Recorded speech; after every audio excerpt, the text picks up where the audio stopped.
Доброе утро, Лилит. Да. Руки пахнут сосисками. Я ж детям завтрак готовлю. Доброе утро. Сегодня 5 июня. Я спешу не на курсы, как вчера говорил, а еду по термину. Буду делать мне УЗИ, а потом вернусь и пойду на курсы, наверное, часиком к 11, чтобы не сильно стрессово. Первый день часа полтора побуду. Потом завтра еще пятница, денек. Понедельник выходной какой-то там праздник. И со вторника уже полноценно, наверное, вольюсь в этот движ. Запыхался, потому как бегу на Убан. Пару минут осталось. Боюсь, что не успею. Немного пробежался. Вот. Так что сейчас поеду. Что-то я приехал на 15 минут раньше.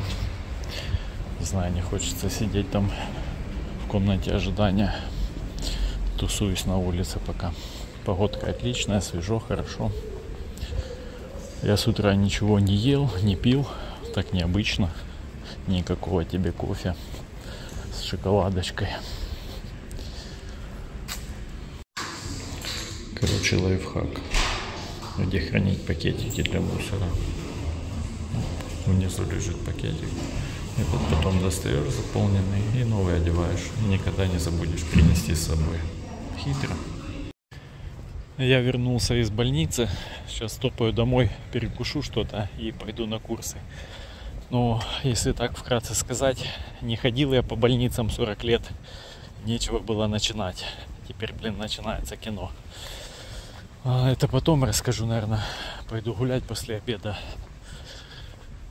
И похвастаюсь. Что-то мне понарассказали. Капец. Ну, если так маленькое превью сделать, хотят они частичку меня забрать. Ай, ё-моё.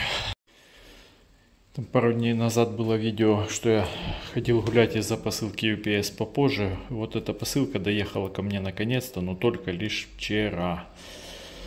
Там были вот такие Wolfskin.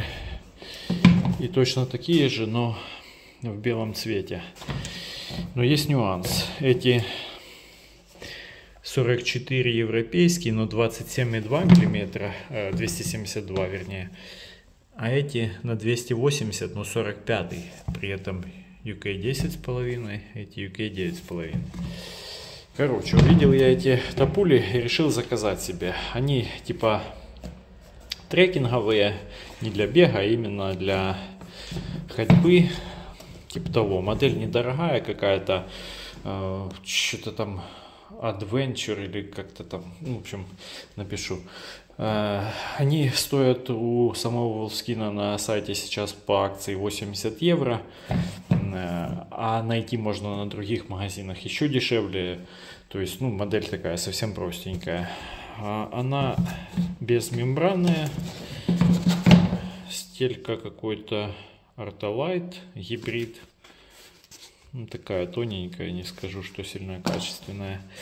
Так, а здесь вот мне кажется, как будто есть какая-то ткань мембранная. Ну, что-то похожее. Вот это белая, прям такая она. Какая-то... Блин, плохо фокусируется. Ну, короче, я думаю, понятно. Вот эта белая кошка, вот где палец мой торчит напротив него, оно как-то так переливается и похоже на какую-то, ну, плотную ткань. Не знаю, будут ли они вообще дышать, не будут. Почему взял две пары разных размеров? То есть увидел сначала вот эти и такой, ну, 44-й же, как бы, думаю, надо брать. Для ходьбы именно то, что нужно, буду пробовать. Ну, белый цвет меня немного смущал, но цена, по которой там они стояли, она как бы перекрыла этот нюанс. Думаю, возьму попробую. А потом смотрю, у этого же человека есть еще одна пара, только в черном цвете. И они чуть больше. Я потом обратил внимание на эти сантиметры. Думаю, блин, а если эти маленькие? Тогда лучше эти. Короче, думал, предложил ему. Говорю, давай за 35 евро две пары. Они там что-то эти, там 20-ку с чем-то стоили. Эти тоже, короче, типа 35 евро, две пары с доставкой.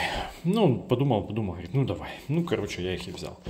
Как бы грех не взять. Они в идеальнейшем состоянии, что сама подошва особо не тертая, там, да, пупырок много еще, что внутри как бы никаких абсолютно нюансов, ничего такого. Поэтому рискнул и взял. В общем, в итоге что вышло? Померил я эти идеально. Померил я эти чуть-чуть великоваты, ну так, на полразмера, на размер, может. Ну, опять-таки, исходя из того, как получают известные туристы опытные, то надо брать на большие дистанции, чтобы был запасный размер, когда ноги отекут. Я сейчас больших дистанций не хожу, и отека у меня никаких не бывает. Ну, думаю, попробую, начну, может быть, ходить в этих, прогуливаться.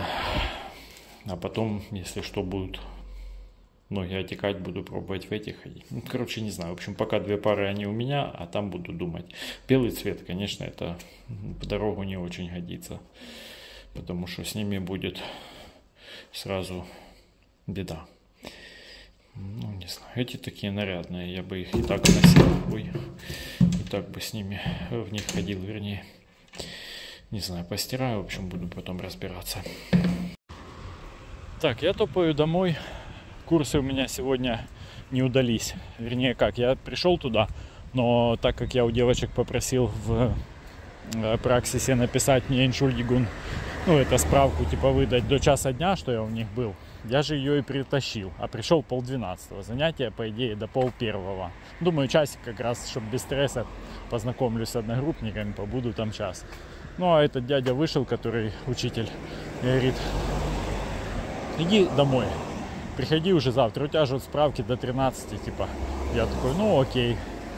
Но то, что там потупил, конечно, пока понял, что он имеет в виду, потому что он говорит Морген, что-то Морген это и утро, и завтра, и я ж такой думаю, может он имеет в виду, ты должен был с утра прийти.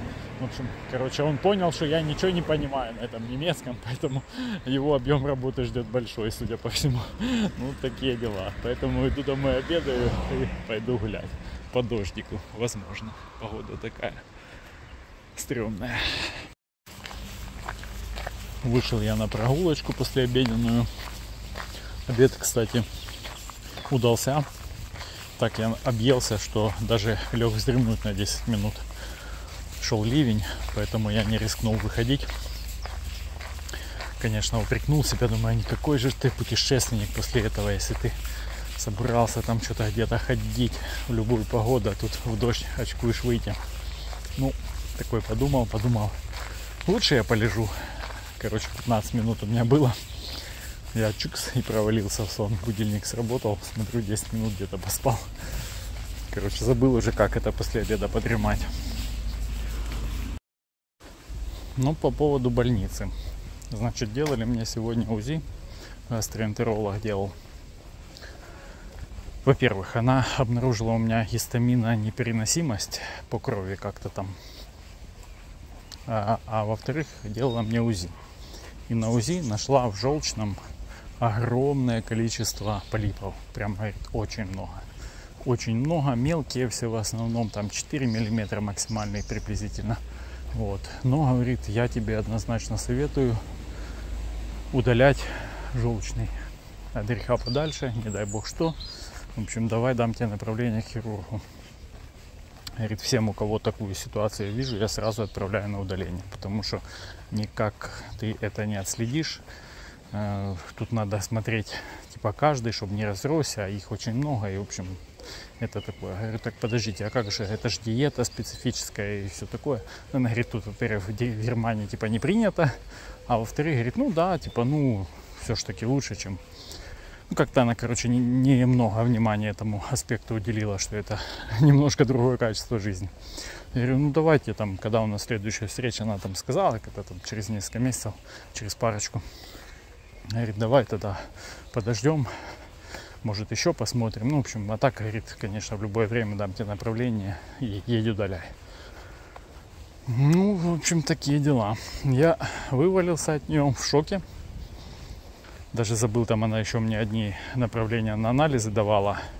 Я забыл, что мне их не дали на ресепшене, когда я брал следующий термин. Обычно девочки выдают все, что там она в компьютер вбила. Они видят это и как бы сразу дают. Они не дали, а я переживал за этот Entschuldigung, который мне нужно в школу. И, соответственно, не взял сам. Ну и получилось, что я в этом шоковом состоянии выхожу на улицу и сразу к своему чату GPT обращаюсь, я говорю: братан, что делать? А у меня там есть один аккаунт, который типа роль доктора играет. Он знает все мои анализы, всю подноготную по здоровью, короче, мой распорядок дня, там питание, ну, в общем, все там анализы какие-то появляются, я ему сразу скармлю, и он там ведет мою медицинскую книжку, скажем так.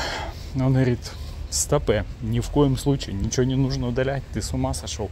У тебя, говорит, 90%, что это все холестериновые полипы, потому как у тебя же высокий холестерин, у тебя псориаз, там все дела. Говорит, ничего не нужно удалять. Единственное, говорит, надо хорошего УЗИста найти, чтобы он мог отслеживать рост этих полипов, насколько они растут или нет. Ну, то есть выбрать, допустим, 3 самых больших и смотреть, как они прогрессируют. Если прогрессируют на маленьких, понятно, там смысла нету. Ну, а по самым большим, которые в глаза бросаются, можно отслеживать. Ну, вот, говорит, 90%, что это все так оно и будет, потому что у тебя вот такая вот картина с липидообменом. И я такой думаю, блин, ты чат GPT звучишь как-то, ну, серьезнее, чем мой этот доктор.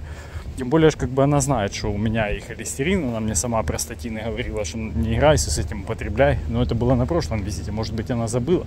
Но, с другой стороны, у нее в карточке моей должно быть, ну, там, в файле там все. И про холестерин знает, и про псориаз знает, и в то же время не отреагировала. Но она что-то очень спешила. У нее там куча людей была, и я ждал почти час, пока меня примут. Что-то там у них, может, какой-то сбой. Она такая: мне надо бежать туда-сюда. Короче, толком, я так понимаю, она не сильно меня посмотрела. Ну, вот это вот желчный, да, она там долго в нем ковырялась, остальное так поводила, сказала: все, окей, здоров, типа, до свидания. Вот такая вот медицина в Германии. Но это мой опыт. Делюсь своей историей. Как у других, не знаю. Врач русскоязычная. То есть, ну, я сейчас вот так вот, если мы возьмем в целом, да, допустим, не был бы я таким тошнотиком, не заморачивался с этими чатами GPT, она мне сказала: вот, даю тебе направление на удаление. Я взял да поехал. А там тот врач смотрел бы, спрашивал за холестерин, и не спрашивал, ничего, там вырезал бы к чертовой матери, да и все. И вот я уже бегаю только без желчного, довольный и счастливый. На ровном месте потерял то, что еще могло поработать. Это как вообще? Это вдогонку о профессионализме или что там, о формальному отношению к работе, что я вчера записывал. Короче, я в шоке. Ну, не знаю, может, это мне так везет, может, я сгущаю краски, может быть, этот хирург бы обнаружил, что там не надо ничего резать, но сам факт. Короче, стрессанул я малость из-за этого. С утра приходишь, блин, мало того, что не жрал, не пил, а я привык очень много пить с утра. Поэтому для меня прям это было тяжеловато, потому как я просыпаюсь в 5, там, да, чуть раньше, и завтракаю всегда до 7, там, 6:30 условно. А тут, блин, в 9 только она начала меня смотреть, то есть это ж 2 глоточка воды, там максимум, что было в моем желудке. У меня аж башка разболелась. И тут такие новости, тебе надо желчный вырезать. Я не то, что им сильно дорожу, ну, блин, сам факт. Мы же с ним жили 40 лет. Душа в душу, можно сказать. А тут на тебе удалять. Короче, беда. Так что будьте бдительны, друзья. Врачи они такие. Тут еще есть такой момент. Я думаю, правильно мне дополнить это вот сообщение моего врача дисклеймером, что это не значит, что я вот сейчас забью там на ее рекомендации, на всю эту ситуацию и так далее. Ни в коем случае. Во-первых, чат GPT гадость такая, которую нужно проверять обязательно. Во-вторых, человека он еще не скоро заменит. Поэтому нюансов может быть множество. И я это просто все рассказал, чтобы оно осталось. Во-первых, может, кому-то когда-то поможет, что вряд ли, конечно. Но, тем не менее, я планирую дальше этим вопросом углубленно заниматься. То есть я не отказываюсь от более полной диагностики, от того, что мне, возможно, действительно придется его удалять и так далее. Я просто показываю, что есть неоднозначность, которую нужно уточнять. И напоследок, Вот мне пришло наконец-то письмо, которое приглашает меня на термин, который был позавчера. Это все, что нужно знать о работе немецкой почты.